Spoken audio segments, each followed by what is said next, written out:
Hey guys, welcome back to another video. So I'll just be doing a quick unboxing for this new Coach black leather large tote bag.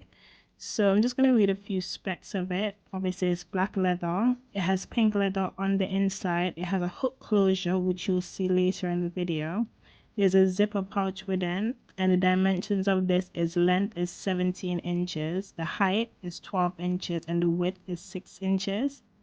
So far I'm liking the bag, but based on how the bag is like so open, I think is I want to take it somewhere to see if they can cut the bag and like repurpose it to make it into something different. I don't know, maybe a custom made clutch or something.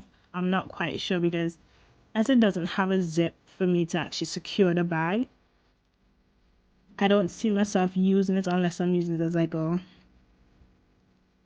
a tote bag to go picnics or to the beach or something. But as an everyday use bag to like keep my purse and so on in, I don't really see this. But yeah, enjoy the rest of the video though.